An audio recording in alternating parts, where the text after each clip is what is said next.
folks. Welcome to ITR Live. I'm your host, Chris Hagenow, and we are back here in the Hendrickson Library at the Center for the Preservation of Western Civilization. Got John Hendrickson and myself here today, ready to thrill and excite you on another action-packed, fun-filled episode of the Gold Standard in Iowa Conservative podcasts. That's right. Did I nailed the whole thing today. Yeah. It's not just the gold standard. We are the flagship. The flagship of conservative podcasts.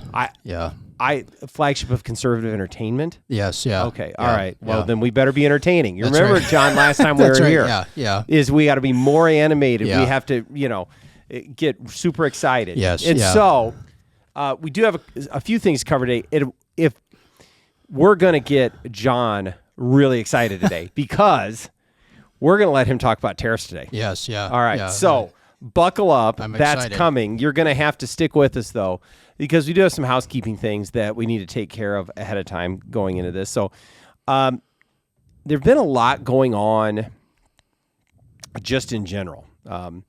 In the modern age of politics, just stay tuned. There'll be something new coming up. Yes. Yeah. But as I said, we're going to get to tariffs and trade wars and all of those things in a little bit. That's consumed a lot of our attention. But there are things happening at the Capitol, and I think we need to talk about those. It's a self-serving thing. I had a chance to be on Iowa Press again since we recorded last time, yes, John. Yeah. That was a lot of fun. Again, was on there with Mike Owen from Common Good Iowa, and I get along with Mike, and we had a good conversation. That's always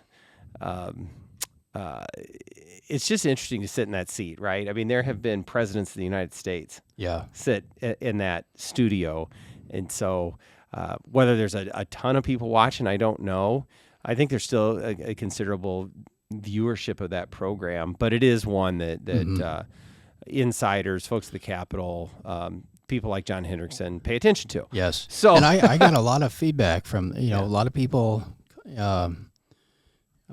told me that they enjoyed watching you. I think you had a few people told you they didn't enjoy it very much either, though, right? One person. One person? Yeah, one person who I won't.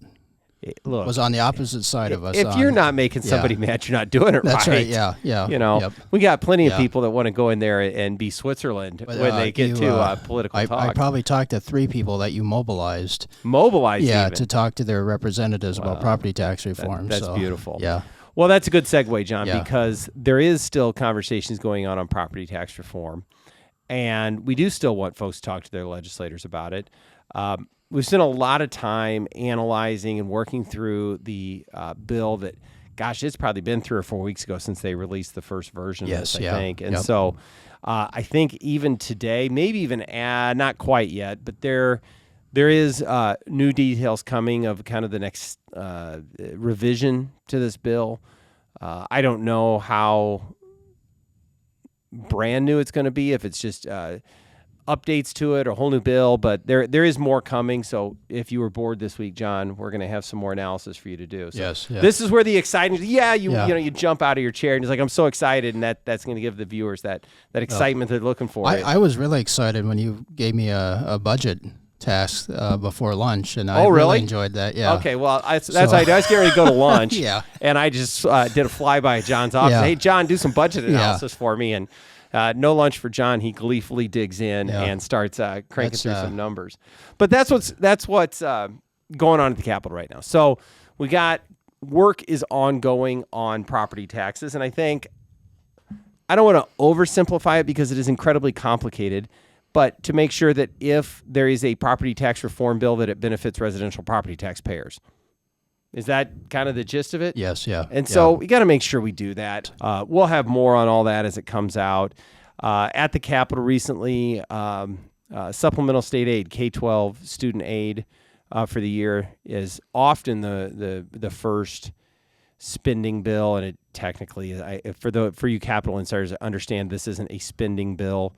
That comes later in standings, but the first big obligation for spending that comes out of the legislature each year, and that is I think they agreed at 2%, which is the whole bill is approaching $200 million, I think. Yes, yeah, of new money, and I saw House Minority Leader Jennifer Converse talking about how this was a 40-some% increase in money for the ESA program. There's some really tortured math that goes into that. Yeah. It's an across the board. The ESA is equal to the estate cost per pupil. So when you raise the whole thing by 2%, the amount of the ESA goes up by 2%. But, I know they're not going to miss a chance to try and score political points off of that. I wanted to talk a little bit, John, and I'm going to try and fit this all into, are you tired? This is the opening monologue, or do you expect that this is the opening monologue? No, part? I know you like kind of the monologue part of this, right? Yeah. Okay. Well, okay. So here's the opening monologue. I'm just going to keep going because you look like you're starting to get bored. No. Okay. No. All right. Well, so we have school funding is a huge budget driver year over year. So there's, let's just call it close to $200 million. And I may be off on this, listeners. If I am, fine, I apologize. But $200 million in new money. So that's working through the system. And now we have budget targets. And if you get any legislators' newsletter over time, you're going to hear them talking about budget targets and what that all. And so, yeah, that's here. And I don't mean to rehash everything that budget targets is, but essentially, just so everyone knows what we're talking about, the Appropriations Committee, the leadership in each chamber will release their targets for what they want to spend in each budget area. So, you got what do they want to spend on the courts? What do they want to spend on health and human services? What do they want to spend on education? And divvying it up, and then that's the foundation for what they want the whole size of the state budget to be. The governor does that at the beginning of the year. She submits her budget. Yes. Yeah. And then as the legislature moves towards trying to cut a deal, they have their different budget targets. So those are out there. I don't know how much of the specifics have been released. Sometimes you'll see partial targets, but anyway, I don't want to go into that because I don't think any of our listeners really care, John. I don't think they care whether it's 9.4, 9.5, whatever the top line or whatever budget mechanism is in there. Do you care? You care about the big number. Yes, yeah. But I mean, really, at the end of the day, it's numbers. Yeah. But I want to make this point. So we've got school funding, and they set these things, and here's the limits. There is nothing. If they wanted to go and set out and spend every dollar available to them, they'd be a billion or more dollars ahead of where they're at now. Mm-hmm. These are all self-imposed spending limitations, right? Yes, yep. Now, they need to do it because they've got an eye towards the future and the out years. But for the past at least 6 or 7 years, the amount of spending that has come out of the legislature has been less than the amount allowed by law. Is that fair? I can't remember. Yeah. There was a year in there we had to deappropriate and came in, but that whole 99 expenditure limitation. But my point is, year after year after year, they're imposing a limitation on themselves that they will spend less than they are allowed to. Yes, that's right. Okay? Yeah. So, coming all the way back around to property taxes, John, wouldn't it be great if we had more local governments doing the same thing? Absolutely. Because as we have this conversation about property taxes, all we seem to hear is about how are we going to keep spending and where are we going to find other money to keep spending instead of saying, you know what, we're going to spend less because that's the right thing to do because we want to have this sustainable for the future, affordable for our citizens. When can we have self-imposed budget limitations on local government? Mm-hmm. Okay, now that's the end of the monologue. If you want to jump in and get a really excited response to how awesome that take was, this is your chance. No, you're absolutely right. I mean, the legislature has a spending limit. They can spend up to 99%, but of available revenue. Of available revenue, and as you said, they've kept below that. And and you're absolutely right. Most locals basically say, how can we spend more? And they complain. I mean, that's all we've heard ever since last year when they passed the last property tax bill is, you're messing with our spending, and the legislature has to make hard decisions about their spending because you cannot be like the federal government and just deficit spend in Iowa. You have to balance the budget. Yeah. And the localities, I think, need to take a lesson from the state, because that's how we got income tax reform. I mean, we've talked about this before, and is by controlling spending, they were able to lower rates and get the 3.8% flat tax. And I think it's not my intention to dunk on cities and counties again. In fact, I think where I really want to go with this is to lift up how the legislature has done budgeting for the past several years, is that it has been disciplined with the goal of having that be responsible to the taxpayers. And it has been done so well for a while that we're able to go to a 3.8% flat tax. I remember one of the first conversations I had with Chris Ingstead. You heard this story? No. Well, it wasn't one of the first ones, but when he was still up at the Capitol and I was a legislator, and I just kind of offhandedly made the comment, it stuck with me. Probably one of the reasons I ended up landing this job. What's the point of all these balanced budgets and all this fiscal discipline if it doesn't, benefit the taxpayer someday? That's right. And he remembered that. Yeah. So, but I think, so I'm lifting up the legislature. So we appreciate them doing this. They've set the example that fiscal discipline benefits taxpayers. You get a better tax climate and the state grows. We've seen it. They're setting an example for the whole country. We've talked about that many times. Yes, yeah. But I think they're setting the example for how local governments, municipalities, all the way down can do it too. Yeah. And I guess maybe the one thing that does kind of bother me is when you see, I saw, it was a letter from a city to a legislator this week that was all of the things that you would suspect they would say. What are we going to do? This is bad for our citizens if we aren't allowed to continue to spend.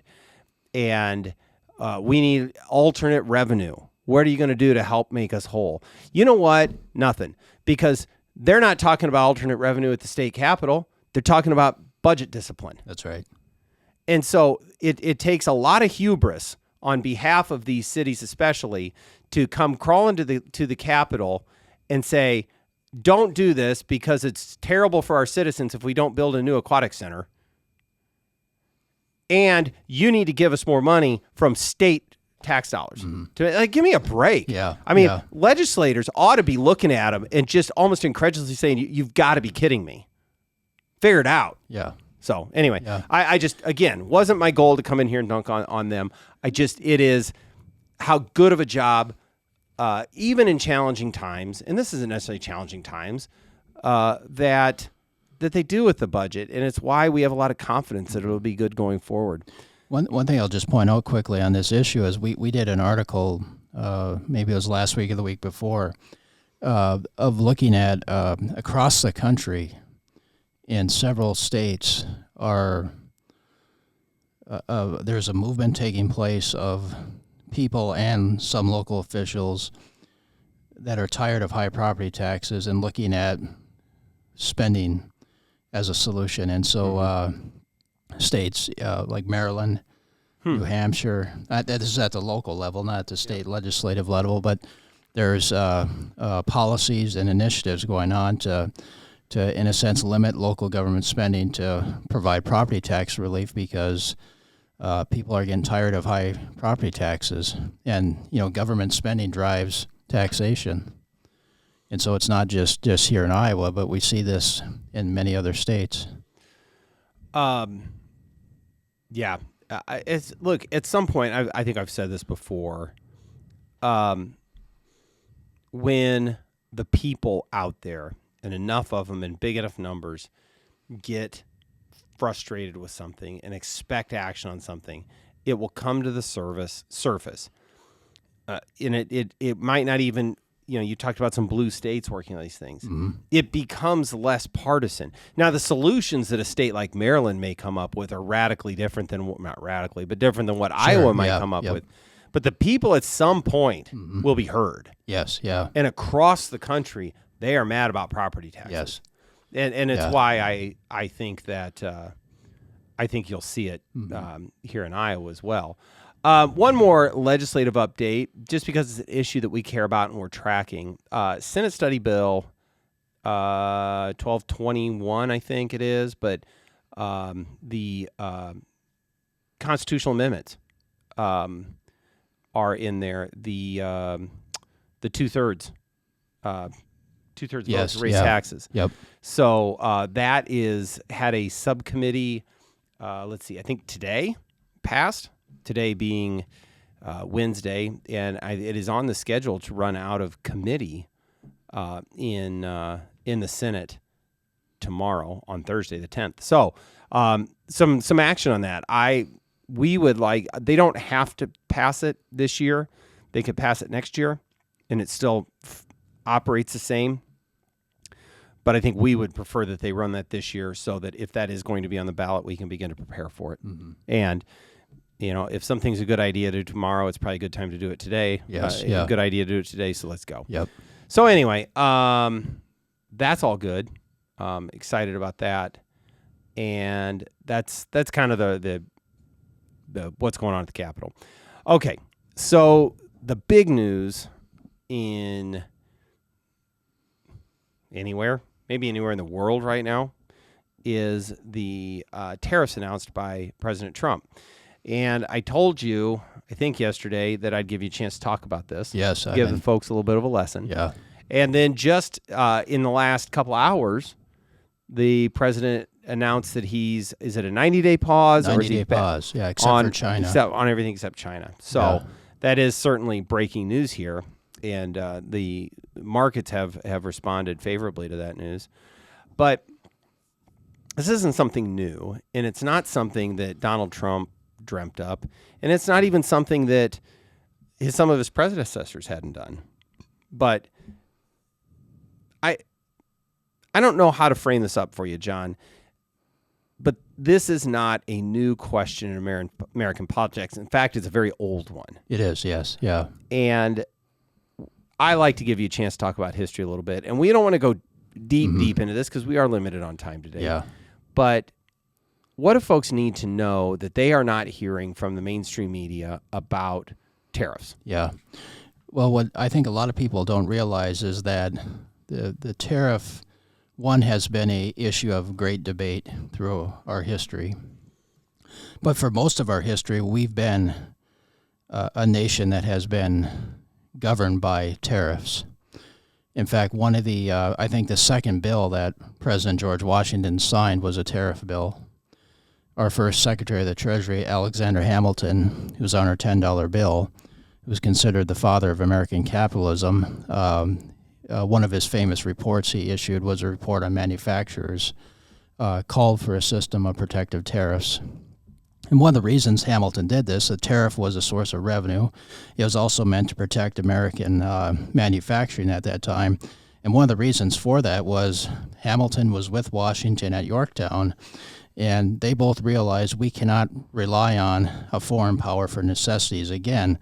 And of course, we relied on the French in order to win the war against England for our independence. And so fast forward through most of our history, we've had a system of tariffs, and the debate was over not necessarily free trade versus protectionism, but how high the tariff should be. Should it be a tariff for revenue, or should it be more of a protective tariff?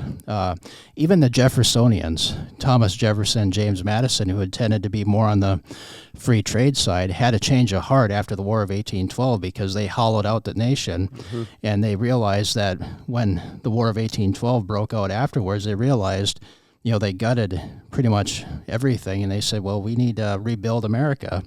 And so they sort of went back with the Hamilton economic program. They called it the American system. And by that time, it was defended by people like Henry Clay and Daniel Webster. Abraham Lincoln, our first Republican president, and that's one thing I think people find surprising, was the Republican Party, from Abraham Lincoln through Herbert Hoover, was the party of tariffs. The tariff was primarily a principle of economic policy. It was listed in the party platforms. And what the Republicans said is that the tariff benefited American agriculture, it benefited American manufacturing, and it benefited high wages. And that is listed in the party platform. And so the debate even stood, for example, in Iowa, you had agriculture. You had, even during the early 20th century, farmers that tended to support the tariff, They didn't want it as high as maybe Eastern industrialists, but overall, we had generally a consensus that the tariff was a good policy. The people who started preaching free trade and globalization were the progressives. President Woodrow Wilson, William Jennings Bryan, who was a progressive from Nebraska, and Franklin Delano Roosevelt as examples. And so, and we could get into more. And so the other thing that people are probably hearing in the news right now is when Trump came out with these tariffs, you hear a lot of phrases, the Smoot-Hawley, and the Smoot-Hawley tariff of the 1930s. I wish I could imitate Ben Stein from Ferris Bueller. That's really what people are going to immediately think about there. Yeah. But we probably don't have time to go into a history lesson of Smoot-Hawley. But there is a myth of Smoot-Hawley. It did not cause the Depression. And I would even argue it did not deepen the Depression. And that's a different. The Federal Reserve had to play a large role in that. But anyways, over time, what happened was, and this is kind of getting to present day, is where, and when Franklin Roosevelt assumed office, in a series of different bills, Congress gave more trade authority to the president. And so up to today, this is why, President Trump has used, for example, Section 232, and you hear this in the news, where he's put on tariffs on steel and aluminum at 25%, steel's tariffs on autos, and so forth. And that trade authority has been transferred to the executive branch. Now, the interesting thing, no one had a problem with that up until President Trump, because most of the presidents prior to Trump all used this for free trade. And so, for example, what really hurt us, and I think this is alarming, just permit me to share this with our listeners. So since 1994, we lost 5 million manufacturing jobs, 90,000 factories. We have the highest trade deficit ever. Last year, we have 1.2 trillion trade deficit. That includes about a 39, trillion trade deficit in agriculture even. And so when we look at what's going on is literally these other countries, including our allies, have barriers against us. So for example, and this is from the U.S. trade representatives, the European Union can sell fish to us, but we can't sell fish to them. So they can flood our market with shellfish, but we can't do that to them. But yet if we put a tariff on, it's considered unfair. Mexico can flood our market with steel, but if we put a tariff on that, it's considered unfair. Yeah. And so this is the situation. Iowa alone has lost about 34,000 jobs to China. Just think if we had those jobs back, what would that do to revenue and the economy of Iowa if we had those jobs? So,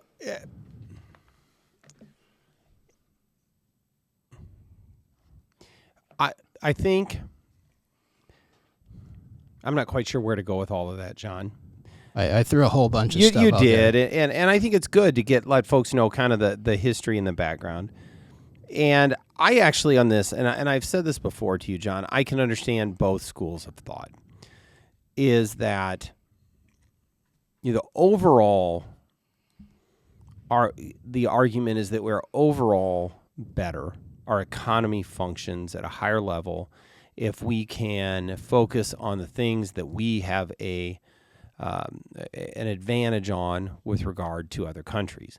So, for example, textiles, right? We can import those from Vietnam or Cambodia much cheaper, get those products cheap, but yes, we lose those jobs.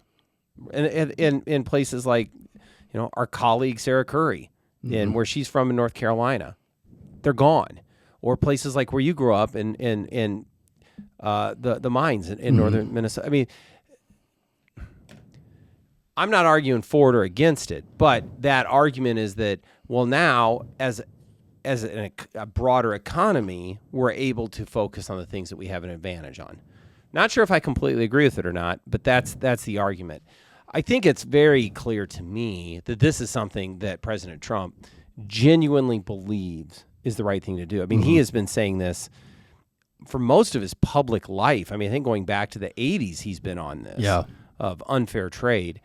And so this isn't some wild idea he got one day.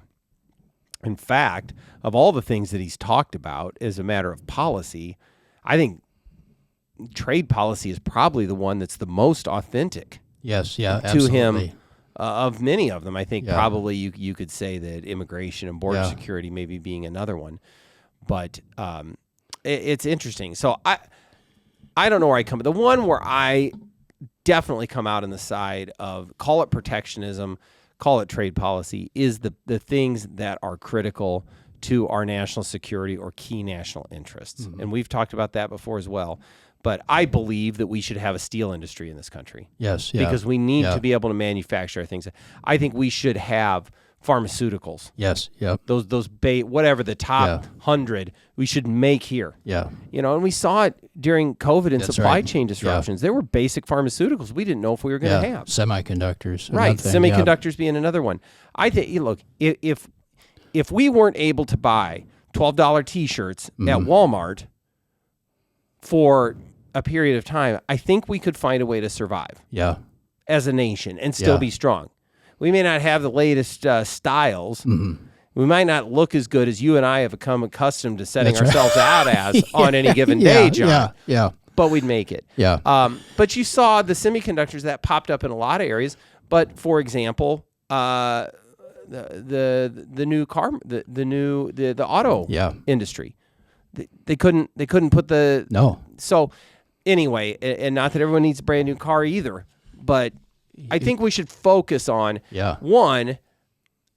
I guess I can get there on many of these trade policies, John, if it's strategically done, they're in key industries, or even key areas where you can't go to the Iron Range and tell somebody, you've said this before, well, now it's time to learn how to code. You spent your whole life doing that, where entire regions of the country are so dependent on that industry that the economic disruption of the loss of job is so great that we probably, and we prop up farmers in this country because we've decided that we need to have a thriving agricultural economy.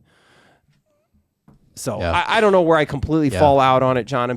You haven't turned me into a protectionist. I get it. That's a goal. I'm know. an evangelist on this, but I do think that there is room for smart policy that involves a tariff, that involves trade restrictions. I absolutely can see that. One example, and again, here is this from the USTR. During World War II, we built 9,000 ships.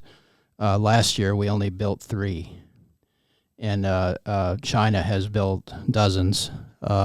When we gave most favored nation status to China because all the so-called experts said that would democratize China and make it a responsible citizen, what did that do? It not only bled us and lost all our manufacturing jobs, but also it built up China's military.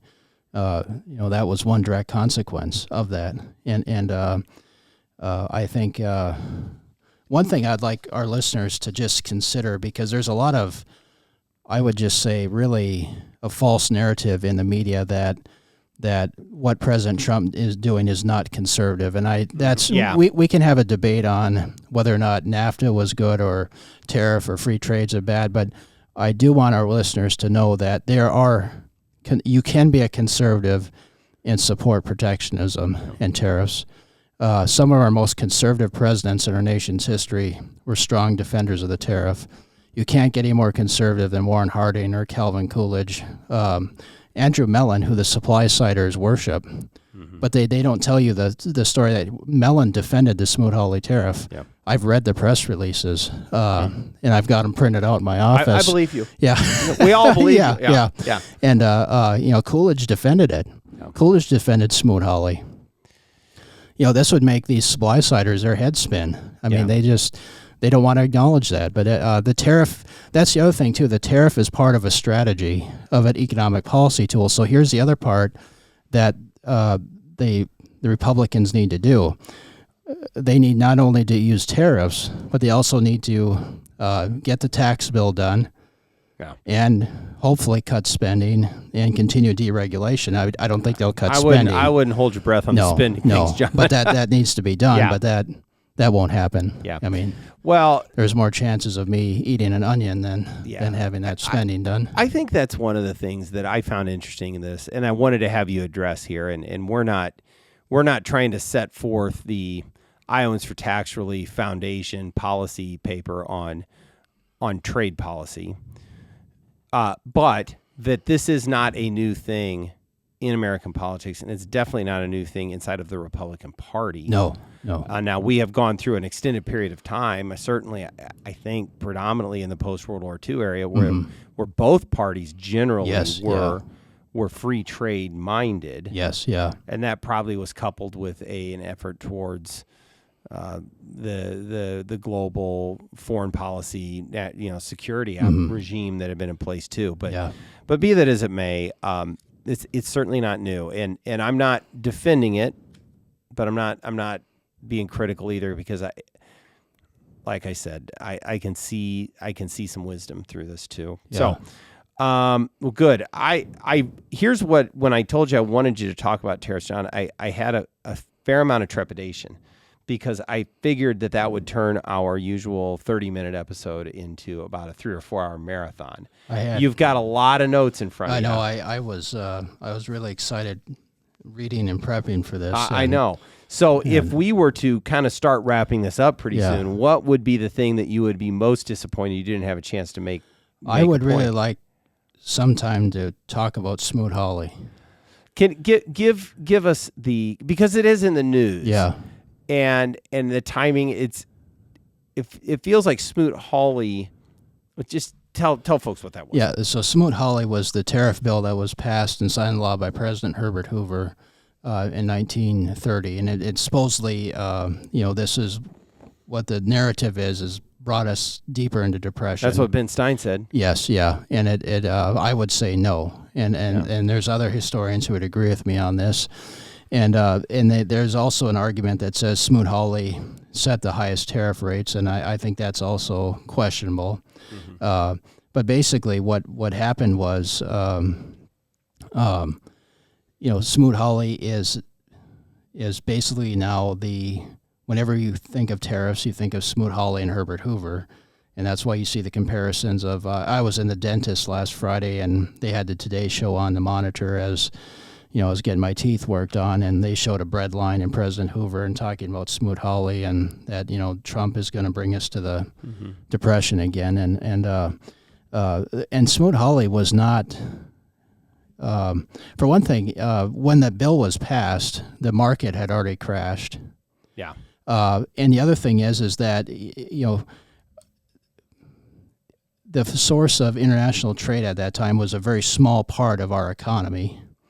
And so that the charge that it shut down international trade was overblown, and also other countries had actually had raised their tariffs even before us. Mm-hmm. And so I mean you have to take all these things into consideration. And so there's also the famous thing where there's all these economists signed a letter telling Hoover to veto it. And Hoover signed the law because no one was really thrilled with Smoot-Hawley to begin with. Even the defenders. There was a senator by the name of Grundy, and FDR famously called it the Grundy tariff because Joe Grundy was like the high priest of tariffs back then. I've got a campaign pin of Joe Grundy in my collection, but anyways, and so but even he wasn't thrilled with the tariff bill. And but you know what? Businesses expected that because during the 1920s, you had the Ford-Macomber bill, which also raised tariff rates. And during the 1920s, you had one of the most prosperous economies in our history. And so what my thinking on that is then why didn't Ford-Macomber should have crashed the economy just like Smoot-Hawley, and it didn't happen. Warren Harding raised tariffs during the Forgotten Depression of 1920-21. Yeah. It didn't make it worse. Yeah. I think it seems to me that unfairly that much of the policies of the Hoover presidency economic policies were all bundled together as, perceived in history for at least for a while, perceived them as all part of the problem, which gave rise to FDR and the New Deal and all this massive expansion of government and so on and so forth. So I think it's all of this together is simply to make the point this is not new in American politics, and probably is worth, all of these things are worth having a national conversation about. I think folks are worried about their retirement accounts, but these things come and go, and folks should be taking a long view of all of them. But hopefully this, whatever happens, we want the long-term economic health of the country to be front and center. Right. Yes, yeah, and the folks that are here. So and the former trade ambassador Robert Lighthizer, he was on 60 Minutes a few weeks ago, and basically said, the tariffs are part of an overall strategy of tax cuts and deregulation and so forth, and that's the other thing to keep in mind. And that's what Harding and Coolidge did, and we had a tremendous economy. Yeah. Well, we are not even 3 months into the Trump presidency, so it's just another big one, and so just stay tuned because I think the hits are going to keep on coming. Now you had the quote you had to share, John. Yes, well, this is a quiz, and I don't know if we have any prizes. Oh, for that's listeners. right, the quiz. Yeah, and so but you can't give the answer. You actually got this. I did first try, and but you can't give the answer. I almost even got the location the quote was given. Yes, yeah. And you're the only one who has answered this correctly. So here you go, folks. Yeah. So listeners, if you know the answer, let us know. I don't know if they know how to get a hold of us, but here's the quote. We have too many taxing districts. The taxpayers literally groan under layer upon layer of tax units. Relief can only come through resolute, courageous cutting. Who said that? Send your responses to us, and there might be a prize if you get it right. Easy to find. Yeah. I don't know what the prize is. Maybe it's a book off the shelf, or maybe it's we got a bowl full of Easter peanut butter Reese's eggs. We could send you a couple of those. We'll find something good for you. But yeah, no, I'd like to see if anybody else can get that one. So all right, John. Well, I think that's a good primer on tariffs for today. I feel I rushed that though, but you did. Yeah, you did, because I was going to cut you off if you went much longer than this. So that's fine. All right. Well, thanks, folks. Thanks for checking in, and don't forget to like and subscribe. Don't forget to tell your friends. And with all of that, we will see you next time on ITR Live.